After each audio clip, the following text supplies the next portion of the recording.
الحمد لله رب العالمين وأفضل الصلاة والتسليم على سيدنا محمد وعلى آله وأصحابه أجمعين. We continue by Allah subhanahu wa ta'ala's blessings on the hadith of Sayyidina Jibreel alayhi salam when he came to the Prophet sallallahu alayhi wasallam and asked him about the pillars of the deen, arkan al-deen, as we mentioned Islam and Iman and Ihsan. Then he asked him about the hour or as-sa'a. He said sallallahu alayhi wasallam, mal mas'ulu anha bi'a'lama min as-sa'il. The one who's being asked knows no more than the one who's asking. Then he said, tell me about its signs. He said sallallahu alayhi wasallam, an talida al-amatu rabbataha, that a mother will give birth to her mistress or her master. Means children will be treating their parents as if they are their masters, which is a big sign of uquq. And I remember also a hadith I heard from our Shaykh. It's attributed to the Prophet sallallahu alaihi wasallam. ما بر أباه من شد إليه الطرف بغضب. A person or a child who frowns at his father or mother, as we see, I see this a lot, subhanallah, inna lillahi wa inna ilayhi raji'un. Then he's not a bar, it means he's aaq, he's making uquq. If he frowns at his mom or frowns at his father, or he looks like this is an expression of disrespect. So that is also another example of uquq for the parents. May Allah protect us from this type and all types of uquq. Then he said sallallahu alayhi wasallam, وأن ترى الحفاة العراة العالة رعاء الشاء يتطاولون في البنيان. And that you see those barefooted, poor, naked people, means people who don't have enough clothes to cover themselves, means they don't completely cover themselves, as we see in some places. They cover only the basic parts they can cover because of poverty. Those people who are shepherds, also another sign of like their poverty, they will be boasting and competing in building tall buildings. That is the other sign that we see today in our time. We explained that that sign in itself is not haram by itself.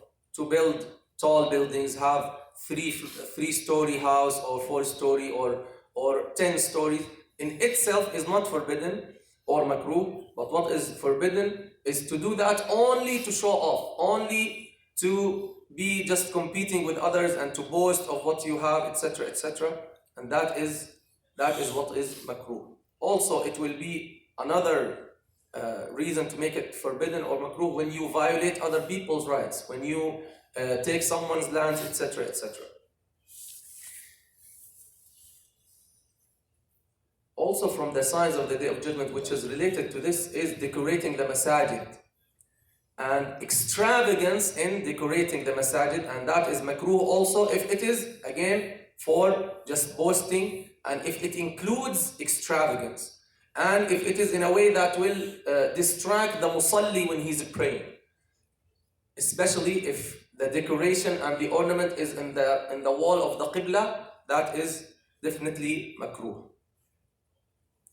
And this is mentioned in one of the hadith, إِنَّ مِنْ أَشْرَاطِ السَّاعَةِ, out of the signs or some of the signs of the Day of Judgment, that people start boasting and showing off in the masajid, in the masajid, in the houses of Allah subhanahu wa ta'ala. Sometimes we have to be aware of this point here about the masajid. In our time, beautifying the masajid became like one of the tools for da'wah. But again, we have to be careful not to make decorations or ornaments in the jidar, in the wall of the qibla, or on the floor, where like you start having types of drawings or types of decorations in the carpet. So when the person is looking at his sujood, he'll start looking and figuring out these shapes. So alhamdulillah, this is very nice to be just like, what do they say? يعني سادة شو بيقولوا؟ يعني ما في ألوان. يعني it's just one color, right? There's a word for this in English, that it doesn't have drawings, or it's just one color, plain, I think, right? Is that the word? Alhamdulillah. So plain, just plain, one color. It doesn't have things to get distracted with. And Imam Abu Hanifa, subhanallah, radiyallahu anhu, Imam al-A'zam, he said, it is okay if you are honoring the masjid, is just doing it to show respect to Allah subhanahu wa ta'ala, and that is fine, as long as there is no extravagance. We don't put thousands of dollars and thousands of dollars for decoration, and we did not even finish the building, for example, or we have some other priorities. SubhanAllah, our Shaykh, the Grand Mufti, may Allah have mercy on him, we had our foundation in Syria, which is about 8 floors. 8 floors. It remained more than 10 years from outside, only concrete, without even painting. Just you can see just the concrete from outside. And they will tell the Shaykh, he said, my son, let's build the inside now. Let's build the inside. So he didn't have the financial support for that. Then, subhanallah, one of his friends in the Gulf, he came and he said, here's my Shaykh, here's this money exclusively to cover the foundation, which includes the masjid, to cover the foundation. And then they covered it all with marble. MashaAllah, amazing. And when people really come, we used to have non-Muslim delegations almost every week. I used to translate there and to teach there. So alhamdulillah, someone donated exclusively for this. Alhamdulillah, then the Shaykh approved and they covered it. So we have to focus. Again, all of this sign is about what? Is about getting involved in the dunya and boasting. And as long as it's free from this, then it is okay. So the point here is that the people of the desert, the people who are poor, particularly in the Arabia, their concern will be just building and building. And Imam al-Qurtubi, he has a very nice word here that I see it applies to our time. He says, تَبَدُّلُ الْحَالِ. This is the reverse in the situation and the conditions of the people of the desert. And بأن يستولي أهل البادية على الأمر ويتملك البلاد بالقهر. Very important sentence here. يستولوا على الأمر ويتملك البلاد بالقهر. Means they're gonna take over and by force they'll be controlling the lands. By force. This means what? This is like dictatorships, right? As we see almost in all of the Arab countries. وإنا لله وإنا إليه راجعون. فتكثر أموالهم وتنصرف إلى تشييد البنيان.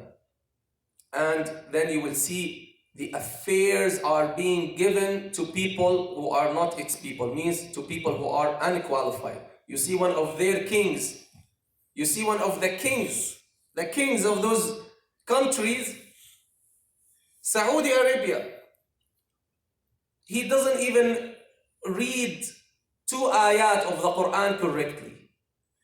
The king.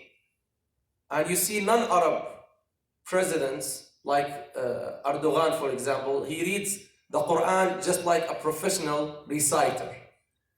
This is what we are talking about. These are the signs of the Day of Judgment, when the affairs are being given to unqualified people. وَإِنَّا لِلَّهِ وَإِنَّا إِلَيْهِ رَاجِعُونَ.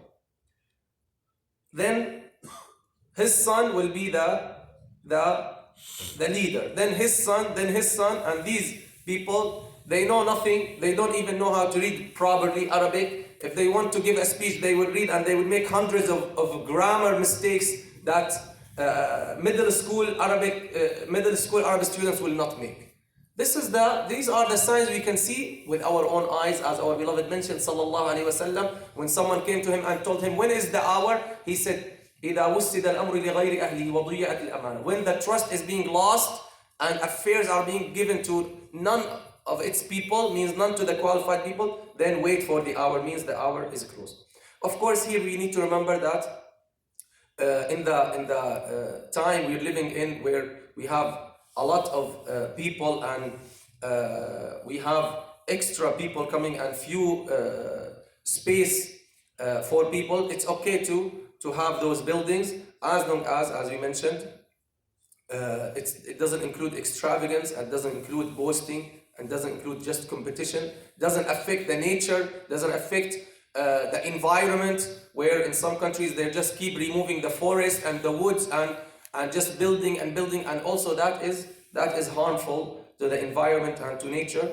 And here we have to balance between masalih and mafasid. So this is something that should be raised for discussion for the scholars, for the people of responsibility in a certain country, where Islam guides them to balance and compare between what are the interests of these tall buildings, etc., and what are the harms. And then based on that, they can decide. But Islam in general doesn't forbid that by itself. Finally, all of these signs that we mentioned, 2 signs he mentioned sallallahu alaihi wasallam in this hadith. In other hadith, he mentioned dozens of signs of the Day of Judgment. We're not going to go over them because that's not the scope of this reminder and of these khawatir, but we're going to just mention some of them quickly. All of these signs, they tell you about the corruption in the time, the weak morals, the bad character, the collapse of the moral values, as if it is a sign of the collapse of the humans, as if humans are no more qualified and no more deserving to be on this earth, and this is why the time will be very near. In this hadith, he mentioned sallallahu alaihi wasallam only 2 signs that both of us, as you can see, they show us how the things will be reversed at the end of time, and they also tell us about people forgetting the hereafter, people preferring this world. This is what we can understand from these signs, and we have to avoid that. Children who disrespect their parents, also in some hadith, by the way, that are attributed to the Prophet ﷺ, where the child will prefer his friend over his father and mother, where he will prefer his wife over his mother or to his mother. And that's something we see and we hear every day in every country, where he will prefer his wife to his own mother.